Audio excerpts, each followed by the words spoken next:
آپ نے ایسے بہت سارے واقعات سنے ہوں گے، کتابوں میں آپ نے پڑھا ہوگا، کسی زمین کے اوپر کچھ ایسے لوگ ہوئے ہیں جو خدائی کا دعویٰ کر بیٹھے، کچھ ایسے لوگ بھی ہوئے ہیں جو نبوت کا دعویٰ کر بیٹھے اور بعد میں وہ ہلاک ہو گئے۔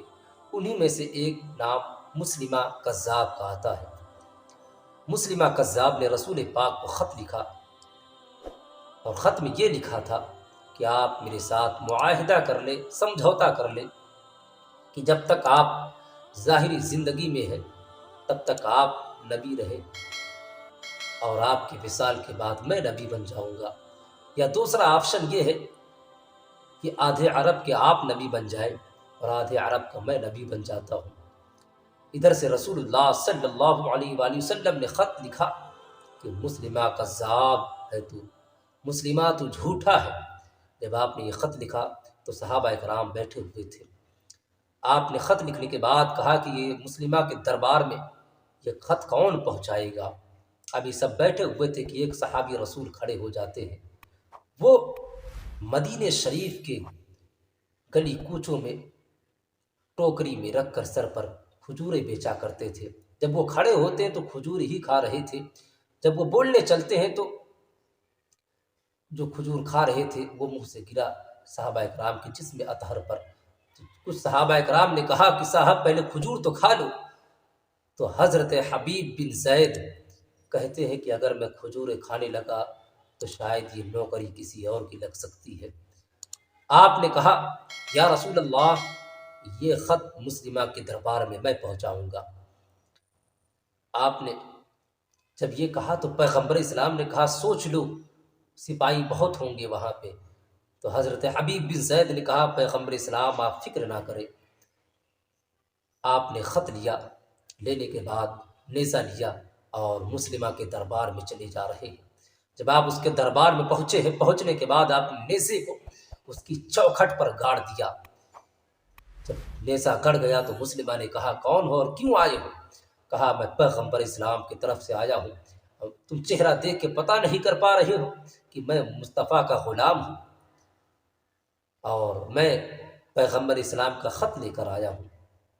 وہاں دربار لگا ہوا ہے، اس کے وہاں سب بیٹھے ہوئے ہیں۔ اس نے خط کو اپنے ہاتھوں میں لیا، جو اس کے دربار میں خط پڑھتا تھا اس کو دیا، کہا خط پڑھ کے سنایا جائے۔ جب اس نے خط پڑھنا شروع کیا تو اس میں لکھا ہوا تھا کہ مسلمہ تو جھوٹا ہے، تو کذاب ہے۔ جب بلند آواز سے خط کو پڑھا گیا تو جتنے وہاں بیٹھے ہوئے تھے سبوں نے سن لیا۔ اب یہ شرمندہ ہوا، اس نے کہا کہ حبیب بن زید ذرا بتاؤ تو صحیح تمہارا کیا خیال ہے؟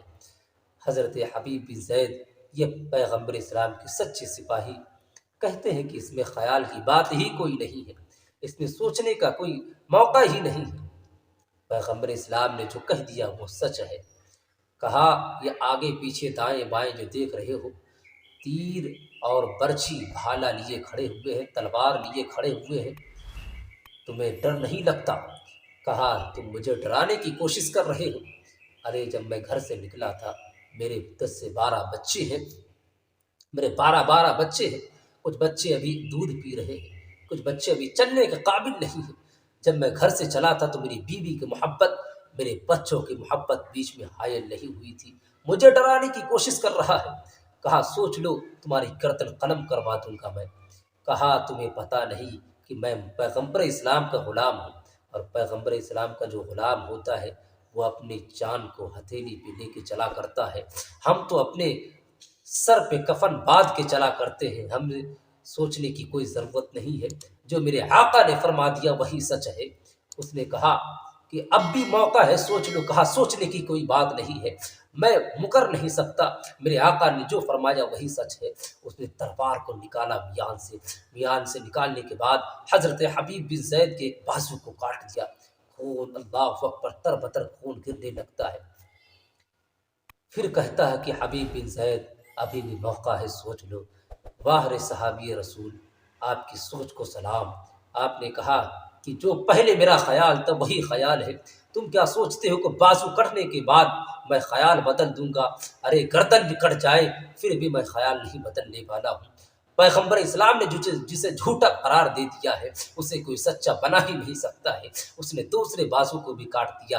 لیکن حضرت حبیب بن زید اپنی باتوں سے مکرتے نہیں ہے، اس نے تھوڑی دیر کے بعد حضرت حبیب بن زید کے گردن کو قلم کر دیا، آپ کو شہید کر دیا۔